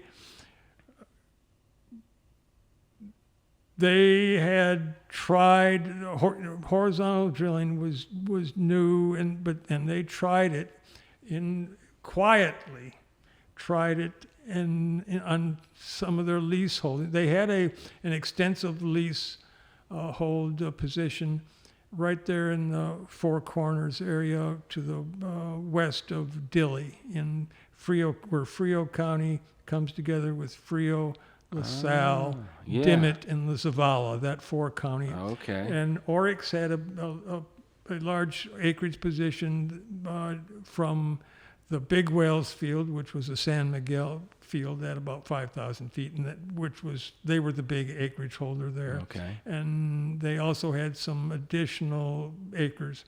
Well, they tried this horizontal drilling, would have been in the maybe around 1987 or so. Whoa. And they saw, hey, this works. And it's just simply, you've got fractures within the Austin Chalk that all run parallel to one another, northeast to southwest. And so why not drill 90 degrees to them horizontally? Go perpendicular. And they tried it, and it worked big time. Wow. So they immediately and quietly went out and increased their acreage position a giant, position. Wow. Now they weren't fracking. And then what happened was, when it came time for them to actually produce the wells, there was a problem because there were no rules with the Texas Railroad Commission on how to do this. Wow. You know, it was statewide rule spacing, 40-acre spacing. Right. Well, there just were no rules. And so Oryx Energy they called for a hearing at the Texas Railroad Commission in Austin. Yeah. And it became quite clear to the industry, you know, word had started to leak out because people were hearing things about, hey, Oryx has got a well over there that's making over 1,000 barrels a day.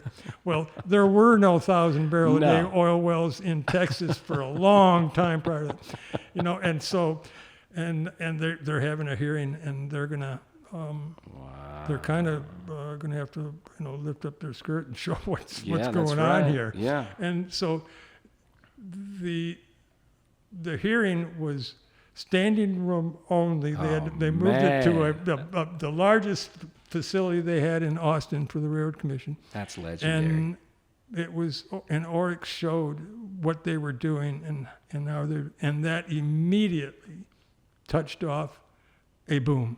Wow. And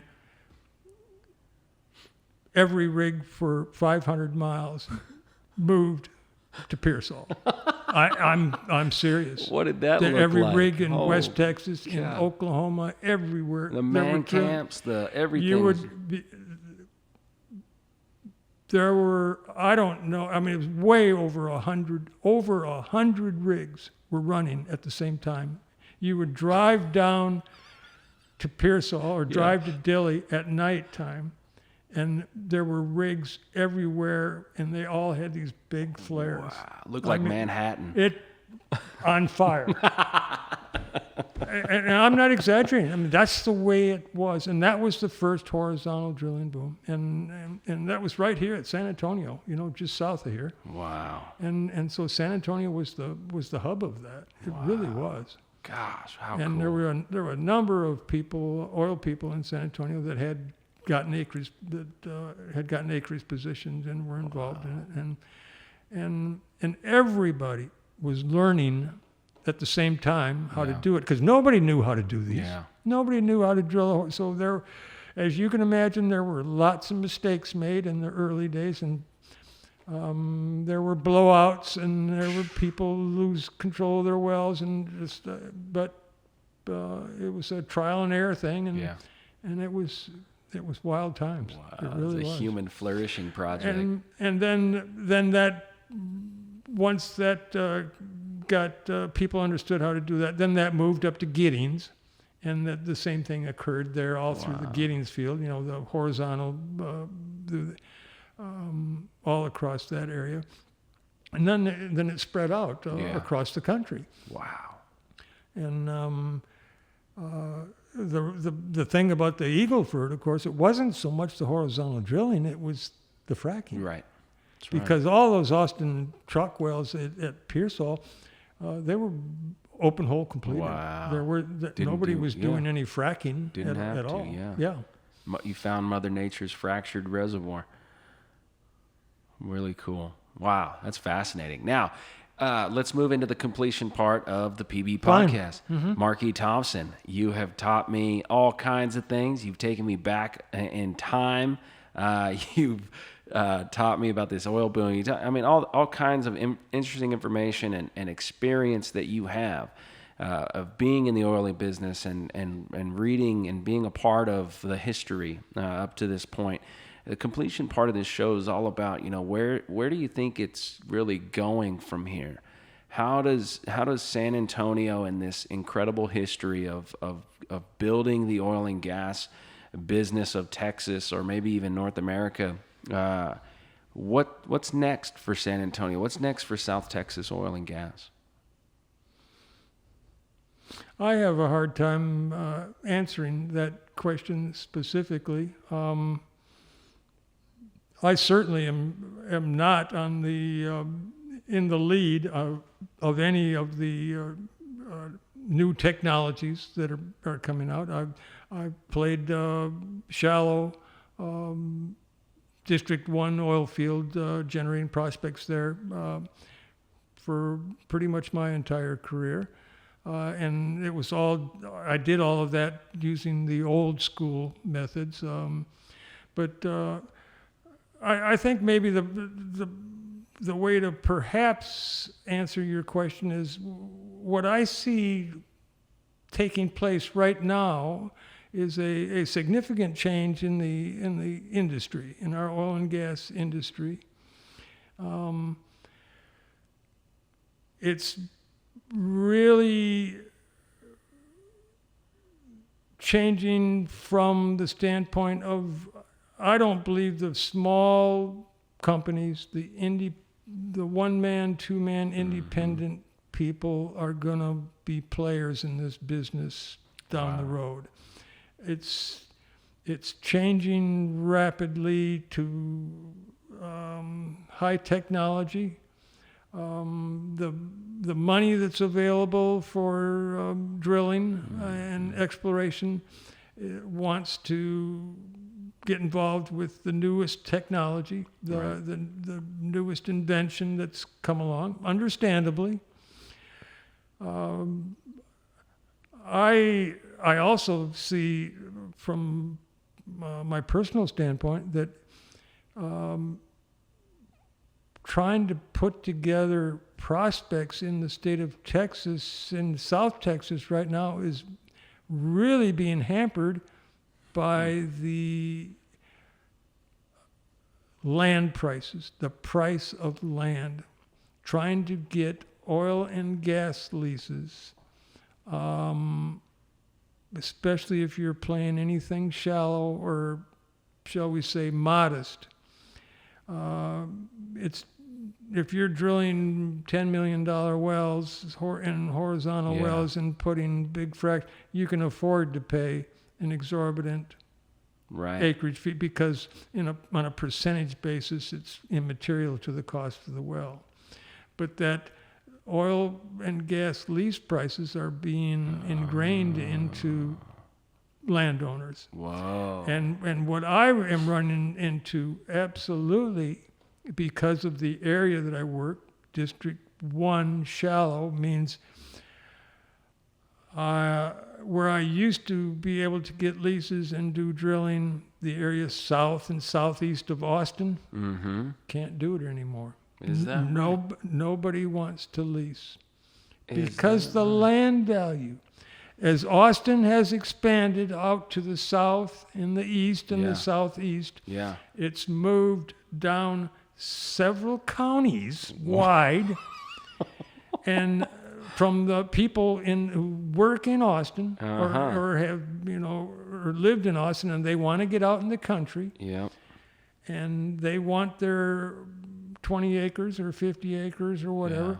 and the last thing they want is, I don't want 5 or 6 oil wells on my place. I just don't want anything to do with that. Wow. And I run into that all the time. Wow.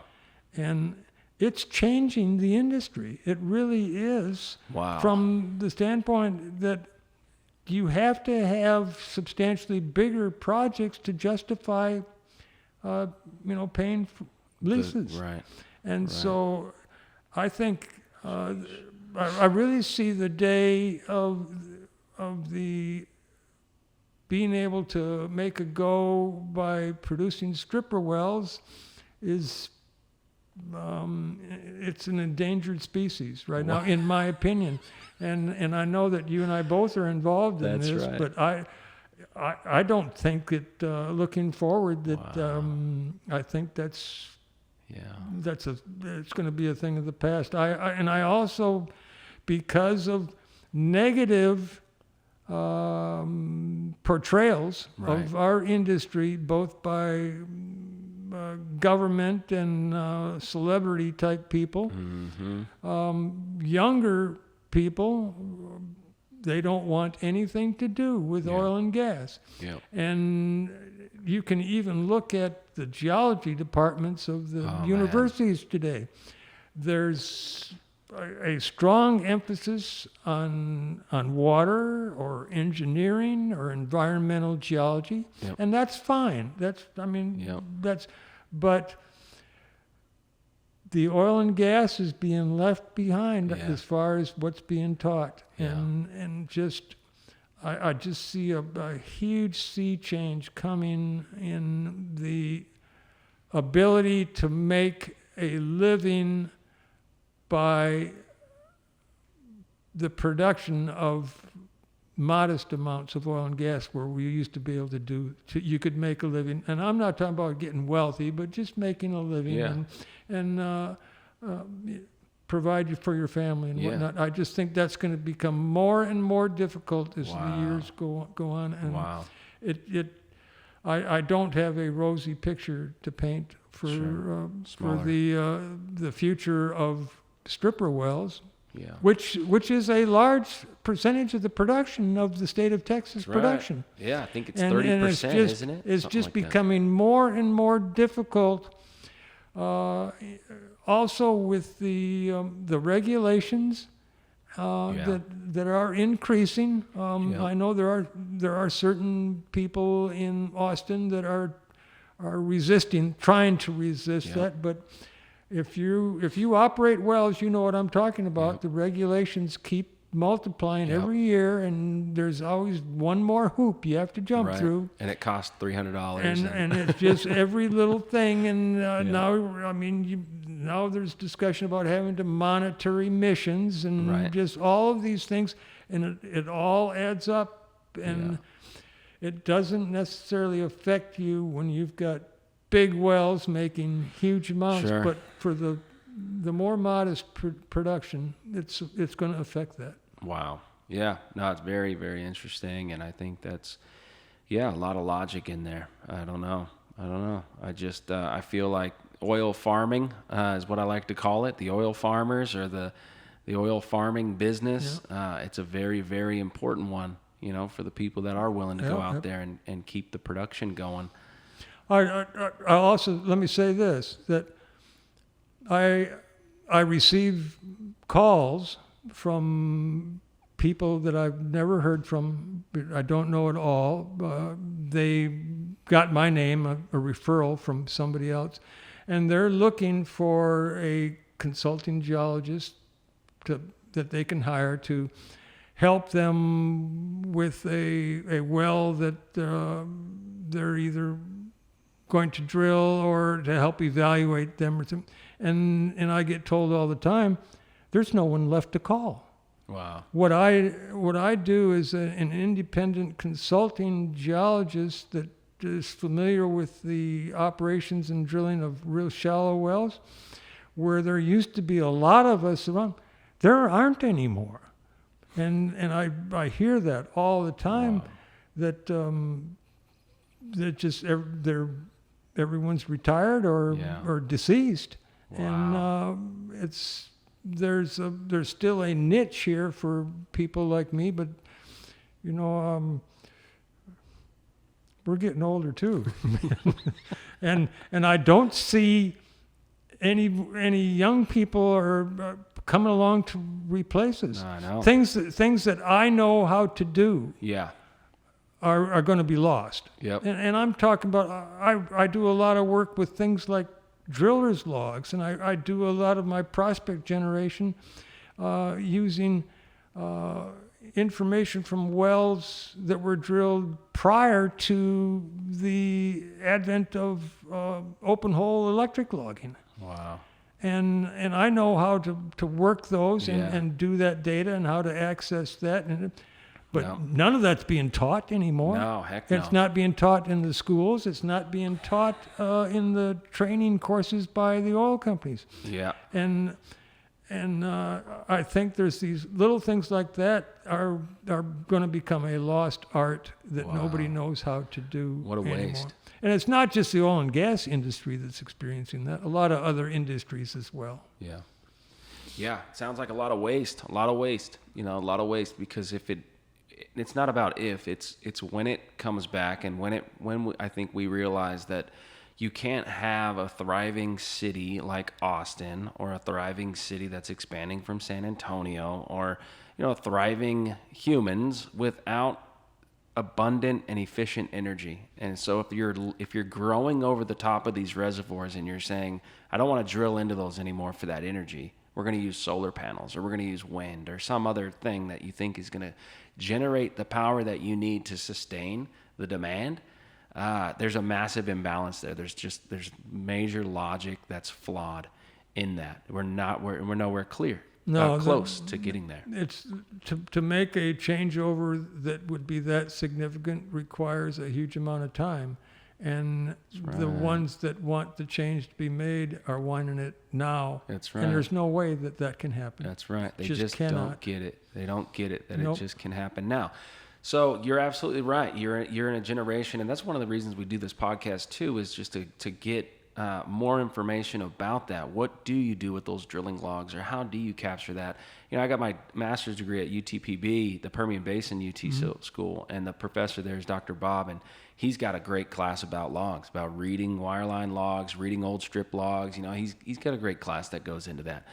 But my geology undergrad class in California has completely dissolved, and now you can get a bachelor's degree in environmental with a minor in geology. How the hell does that make any sense? How can you get a bachelor's degree in understanding the environment when you have a minor in understanding how the earth works? I can't answer that. What is going on? I think that there's probably very few schools that even where you can get a degree in geology and never even see a well log. Yeah. Because it's all about what's on the surface, not subsurface. Yeah. And yet the reality is that the most important thing that a student could actually learn is how to read well logs, because it doesn't matter if you're in oil and gas or mining or engineering or hydrogeology. You're dealing with the subsurface and you're dealing with well logs. Yeah. And yet that is getting left behind. Yeah, it is. It is. The future is very, very interesting, and I think it's very volatile for energy. We don't have a realistic coming together of, okay, I get it, solar and wind and all these alternatives to make the real workings of a civilian or like a civilization work, in modern time. I get it, but to completely get rid of and lose track of the most stable and abundant and efficient way to generate energy at the same time you're trying to make this transition is very concerning. It's concerning, I think, is the word. It's concerning. It's hard to make sense of that, of what's happening. I'm definitely gonna keep pursuing the shallow oils. I'm gonna definitely pursue that. I'm excited about technologies that could help with stretching out the decline curves and becoming a lot more efficient, because shallow oils are so cheap to operate once you optimize. And you really get your hands around that. I think if you can flatten out the curve at the same time, you get some of that stuff worked out. I think there's certainly some a way to make a living. I'm still believing in that, but I'm certainly listening to you at the same time. Well, I am pulling for you. I actually hope that it continues. I was simply making the statement that realistically, I see it becoming more and more difficult, and the lack of desire for younger people to come along and replace those of us that are older as we move on. I see so many older oil and gas operators that they are at retirement age, and they're wanting to pass along their producing leases. Their kids don't want anything to do with the business at all.